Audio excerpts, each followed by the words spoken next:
کیا آپ جانتے ہیں کہ ملا عمر نے آخر امریکہ کا ایسا کیا نقصان کیا تھا کہ امریکہ کی طرف سے ان کے سر کی قیمت $1 کروڑ مقرر کی گئی تھی۔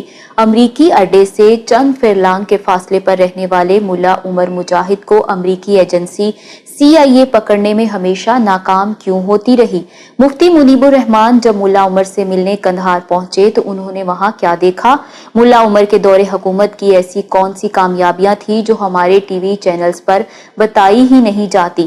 ملا عمر سے انٹرویو کرنے کے لیے حامد میر کس کی مدد سے افغانستان پہنچا تھا اور حامد میر نے وہاں جا کر کیا دیکھا؟ اور ہاں، افغانستان میں طالبان حکومت کے قیام کے بعد ملا عمر کے بیٹے کو کون سا اہم عہدہ دیا گیا ہے؟ تو دوستو، آج کی ویڈیو میں امارات اسلامی افغانستان کے سپریم لیڈر ملا محمد عمر مجاہد کی زندگی سے متعلق 25 دلچسپ فیکٹس آپ تک شیئر کیے جائیں گے۔ آپ دیکھ رہے ہیں الیکشن باکس اور میں ہوں مریم خورشید۔ میرے انسٹا اکاؤنٹ کا لنک آپ کو ڈسکرپشن میں مل جائے گا، اور ہاں، آپ مجھے کومنٹ سیکشن میں اپنے فیڈ بیک سے آگاہ کریں۔ میں نہ صرف آپ کے کومنٹس پڑھوں گی بلکہ آپ کے کومنٹس کا ریپلائی بھی کروں گی۔ So let's begin.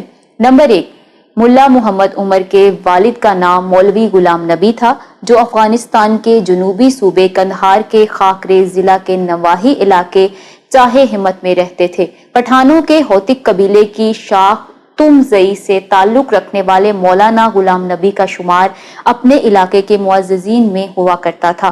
نمبر 2، 80 کی دہائی میں سوویت یونین کے خلاف شروع ہونے والے افغان جہاد میں ملا عمر مجاہد نے بڑھ چڑھ کر حصہ لیا۔ وہ سالہ سال تک روسی فوجیوں کے خلاف برسر پیکار رہے۔ گوریلا جنگ کے ماہر سمجھے جانے والے ملا عمر اس دوران 4 مرتبہ شدید زخمی ہوئے اور ایک موقع پر تو ان کی دائیں آنکھ بھی روشنی سے محروم ہو گئی۔ نمبر 3، ملا عمر کہا کرتے تھے کہ مقدس جہاد کی تکمیل کے لیے اپنے لہو کا آخری قطرہ بہانے کے لیے تیار ہوں۔ یہ جہاد اس وقت تک ہوتا رہے گا جب افغانستان میں خون ریزی ختم نہ ہو جائے اور ہمارے لوگوں کی زندگیوں میں اسلام نہ آ جائے۔ نمبر 4، سال 1994 میں قندھار کے ایک گمنام سے مولوی ملا محمد عمر مجاہد نے اپنے چند ساتھیوں اور شاگردوں کو ساتھ ملایا اور مقامی بدماش وار لارڈز کے خلاف مسلح جدوجہد کرنے لگے۔ چونکہ ملا عمر مجاہد کی قیادت میں لڑنے والے زیادہ تر طالب علم تھے، لہٰذا یہ لوگ طالبان کہلائے۔ نمبر 5، ملا عمر کی تحریک طالبان کا آغاز پاکستانی بارڈر سے متصل صوبے ننگرہار سے ہوا تھا۔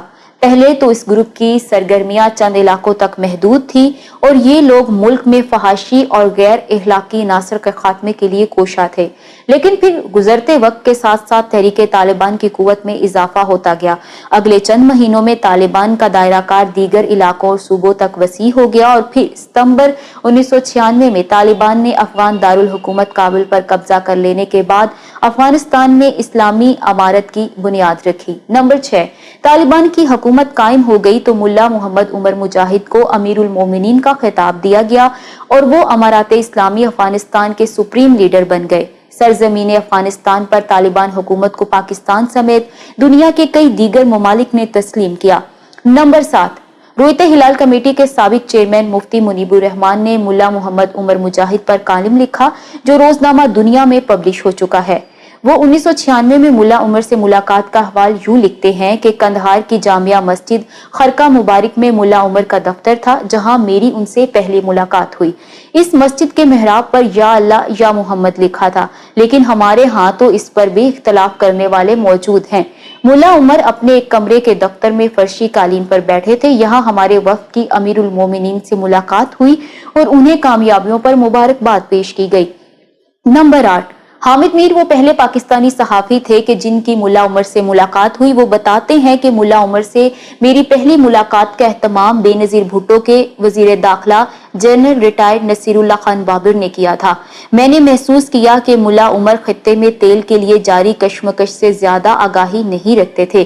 انہیں صرف افغانستان میں شریعت کے نفاذ میں دلچسپی تھی اور وہ کہتے تھے کہ پاکستان کو ہمارے ساتھ بھائیوں جیسا سلوک کرنا چاہیے، نہ کہ ماتحت کی طرح۔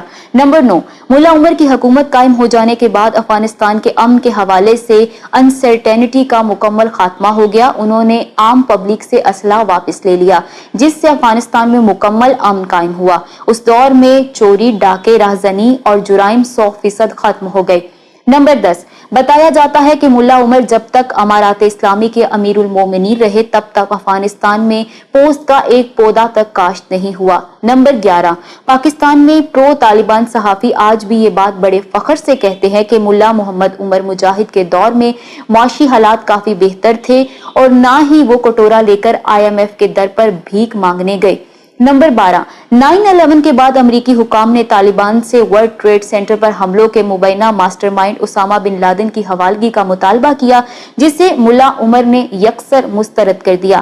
طاقت کے نشے میں چور امریکہ بہادر کو ملا محمد عمر مجاہد کا ایبسولوٹلی نو بولنا پسند نہ آیا اور امریکی فوج نے نیٹو دستوں کے ساتھ افغانستان پر چڑھائی کر دی، جس کے بعد طالبان حکومت قائم نہ رہ سکی۔ نمبر 13، 9/11 کے بعد افغانستان میدان جنگ بنا ہوا تھا، ایسے میں حامد میر وہاں موجود تھے کہ انہیں گرفتار کر لیا گیا۔ اس موقع پر طالبان کے وزیر دفاع ملا عبدالرزاق نے حامد میر کو رہائی دلوائی۔ حامد میر چاہتے تھے کہ وہ یہاں پر ملا عمر اور اسامہ بن لادن کا انٹرویو کر کے جائیں۔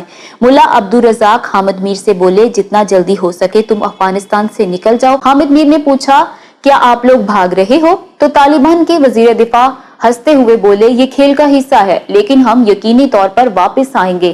اور پھر چشم فلک نے وہ نظارہ بھی دیکھا کہ 20 سال بعد ان کی پیشن گوئی 15 اگست 2021 کو سچ ثابت ہوئی، جب طالبان اپنا سفید جھنڈا لہراتے ہوئے دوبارہ کابل میں داخل ہوئے۔ نمبر 14، طالبان حکومت کے خاتمے کے بعد ملا عمر ایسے انڈر گراؤنڈ ہوئے کہ ان کا کوئی اتا پتہ نہ چل سکا۔ ملا عمر کے روپوش ہو جانے کے بعد امریکہ بہادر نے ان کے سر کی قیمت $1 کروڑ مقرر کی، جو پاکستانی کرنسی میں 2 ارب 40 کروڑ بنتی تھی۔ نمبر 15، افغانستان میں طالبان کی حکومت کے سربراہ رہنے والے ملا محمد عمر میڈیا سے دور رہتے تھے، ان کا کوئی بھی انٹرویو آن ریکارڈ نہیں ہے۔ وہ خبروں کے لیے BBC کی پشتو سروس سنا کرتے تھے۔ ان کے پاس ایک پرانا نوکیا فون تھا جس پر وہ اپنے پیغام ریکارڈ کرتے تھے۔ نمبر 16، ملا عمر کی شخصیت کے حوالے سے کہا جاتا ہے کہ وہ متحمل مزاج رکھتے تھے اور انہیں اپنے غصے پر مکمل کنٹرول تھا۔ وہ لوگوں سے خود ملا کرتے اور کبھی انہوں نے اپنے آپ کو کسی ساتھی سے برتر نہیں سمجھا۔ وہ عام لوگوں کی طرح زندگی جیتے اور کمال کی حصے لطافت رکھتے تھے۔ ان کے پاس نہ کوئی ذاتی گھر تھا اور نہ ہی ان کا کوئی غیر ملکی بینک اکاؤنٹ۔ نمبر 17، ہالینڈ سے تعلق رکھنے والی ڈچ جرنلسٹ بیٹی ڈیم کتاب دا سیکرٹ لائف آف ملا عمر کے مطابق امریکی حکام یہ سمجھتے رہے کہ ملا عمر پاکستان میں چھپے ہوئے ہیں، لیکن حقیقت میں ایسا نہیں تھا۔ ملا عمر افغانستان میں اپنے آبائی صوبے زابل میں امریکہ کی حساس ترین فوجی بیس سے 3 میل کے فاصلے پر رہائش پذیر تھے۔ ایک مرتبہ امریکیوں نے اس مکان کی تلاشی بھی لی تھی جہاں وہ موجود تھے، لیکن وہ انہیں خفیہ کمرے میں نہیں ڈھونڈ پائے۔ ان کی وفات اپریل 2013 میں ہوئی اور انہیں بغیر نشان والی ایک قبر میں دفن کر دیا گیا۔ نمبر 18، آپ کے علم میں ہوگا کہ 2015 میں ایسی خبریں سامنے آئی کہ ملا محمد عمر 29 جولائی کے روز کراچی میں انتقال کر گئے ہیں، جس کے بعد طالبان نے تردید کرتے ہوئے بتایا کہ ملا عمر پاکستان نہیں بلکہ افغانستان میں ہی قیام پذیر تھے، جہاں 30 جولائی 2015 کے روز وہ وفات پا گئے۔ نمبر 19، ملا محمد عمر مجاہد نے اپنی زندگی کے آخری 7 سال ایک چھوٹے سے کمرے میں گزارے۔ اس کمرے میں لکڑی کے ایک تخت، ایک ہیٹر، ایک کولر اور چند ضروری اشیاء کے علاوہ کچھ اور نہ تھا۔ افغان صوبہ زابل میں واقع یہ کچا گھر ایک طالب علم عبدالصمد کا تھا جو ٹیکسی چلا کر گزر بسر کرتا تھا۔